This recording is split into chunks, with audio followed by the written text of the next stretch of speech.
All right, so let's get things started as we cross over live to the United Kingdom, where General Practitioner Dr. Essien Okoribi joins us live from the NHS England.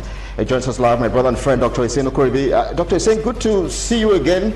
It's been quite some time. I wonder just how you're receiving this news of what is playing out here in Nigeria, the fact that the Labour Minister, Dr. Chris Ngige, who is also a trained medical doctor, threatening the doctors with no work, no pay.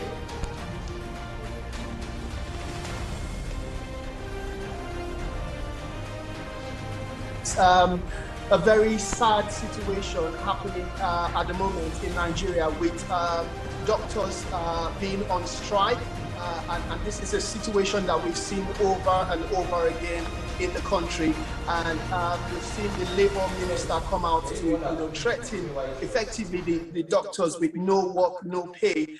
And it's not the first time that we've had things like that come up from the government. But I would say going by that approach, it would be rather insensitive of the government. And the doctors play a critical part, of course, in the health sector of any country, and saying no work, no pay, or threatening to sack the doctors, I think is completely the wrong move by the Minister of Labour. Of course, it's the same Minister of Labour some time ago that it said to us we've got surplus doctors in Nigeria, when in fact that's not the case. And we will talk about that shortly. But I would say that the situation in Nigeria at the moment with doctors being on strike is rather appalling, because there is an issue on ground that these doctors have stated. They went on strike sometime in April, and they managed to get into an agreement with the government at that time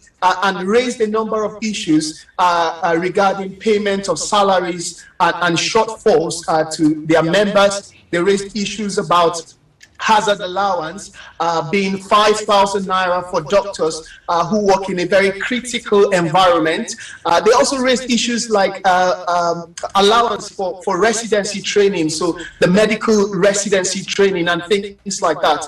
And all of these things have not completely been attended to by the government, hence the strike. And Kelly, I have been a part of numerous strikes, as a student in Nigeria training to be a doctor, and also as a doctor in Nigeria. And I must say it is very sad to see that this is still going on after many years.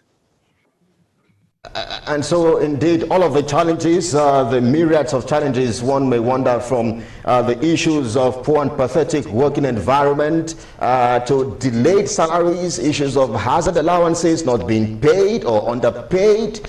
Is this why you and some other smart and even the brainiest of medical practitioners are outside the country? Well, Kelly, it's important to understand that everyone wants to work in a healthy environment. Everyone wants to work in an environment that values their service and values them as an individual. Training as a medical doctor in Nigeria, my dream was to become an obstetric and gynecologist in Nigeria, training in Nigeria, practicing in Nigeria. But that dream quickly changed when I realized that, in fact, the health sector in Nigeria was rather collapsing and sinking. And the system that we have in Nigeria is a system where so much is expected from the doctors, their knowledge, their time, their expertise, and the system has nothing in store for the doctors themselves. Because how can you explain a situation where doctors can work for 3 months consecutively and not have salaries paid, and they're still expected to turn up in hospitals and treat patients? They're still expected to look after their families. How can you explain a situation where the hazard allowance for a doctor who works in a very critical sector is 5,000 naira? These and many other reasons are the reasons why myself and many other doctors have left Nigeria. As you're aware, 8 in 10 doctors in Nigeria are either considering leaving the country or already in the process of leaving the country. We've got poor health sector in Nigeria. We've got a chronic underfunding of the health sector in Nigeria, which has led to poor infrastructures in our hospitals, which has led to a dysfunctional laboratory system, which has led to also low salaries of doctors, as well as things like the hazard allowance that we've talked about, and the government not being able to cater for some of the allowances that these doctors in training need to have. So it is a far cry compared to what you get, in places like the United Kingdom, Canada, and the United States. And I said at the start of the show that some time ago that the Minister for Labour said Nigeria has got surplus doctors, which in fact is not true, because Nigeria at this point has one doctor per 5,000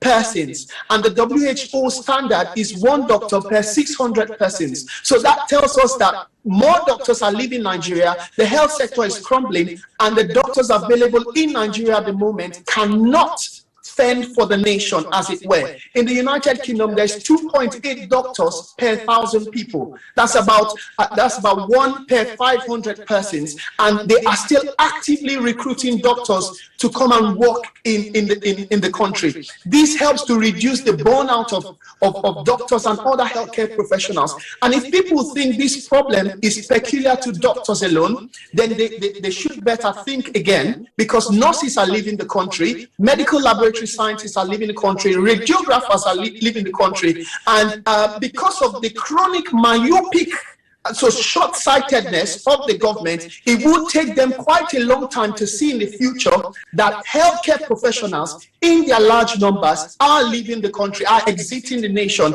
and it will get to a point where sadly there would be nobody again to look after the health system in Nigeria, and I hope it doesn't get to that point. Let's take a breather.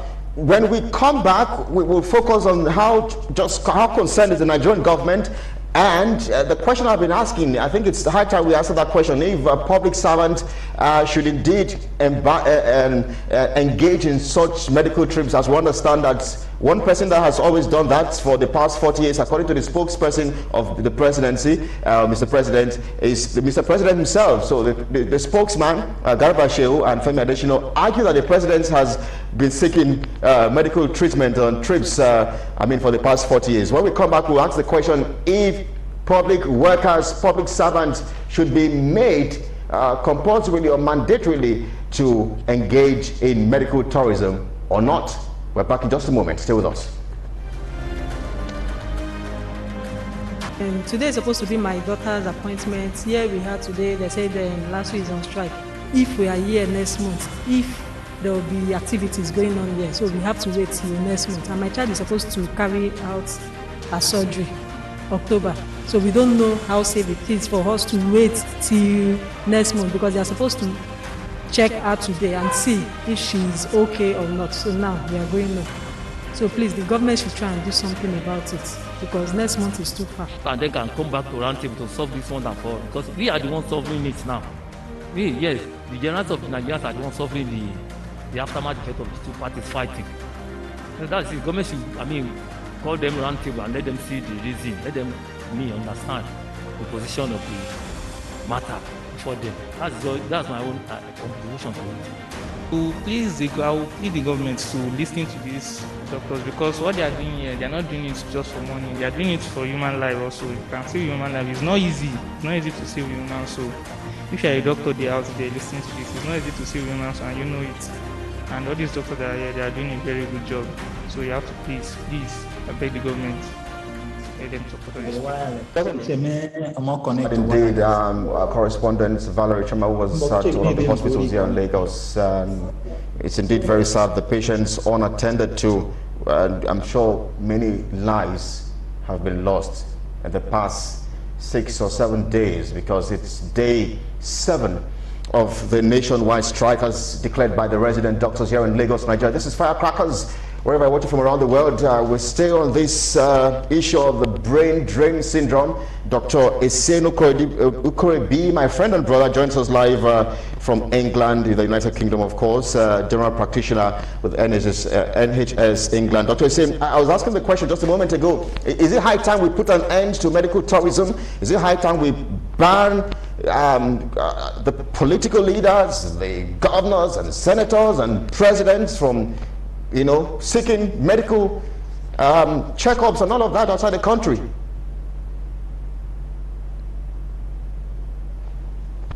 Not in my place to ban political leaders from medical tourism, but what I have to say is it is a shameful state that leaders in our country leave the country and leave the health system and the hospitals in our country to seek for healthcare outside the country. That simply shows us how terrible the health system is. And of course, they can afford it. They can afford to fly to the United Kingdom. They can afford to go to Germany. But the question is, can the poor Nigerian afford to fly to Germany for health treatment? Can the market woman afford to fly to the United Kingdom for medical treatment? I think that our leaders should be proud enough of the health system that they have been able to set up in Nigeria, talking about, everyone in government, including Mr. President. They should be proud enough of our health system, and they should patronize our health system, and let's see how long everyone lasts with the health system in Nigeria. And if it's not good enough that they have to travel to other countries to sort medical help, then they should revisit the health system, so that if in case anybody collapses or someone becomes critically ill, that same health system can look after them, just as it is looking after the ordinary Nigerian. It was a delight to chat with you live from the United Kingdom, General Practitioner, NHS England. Thank you so much, my brother and friend. Good to see you. Thank you very much, Kelly.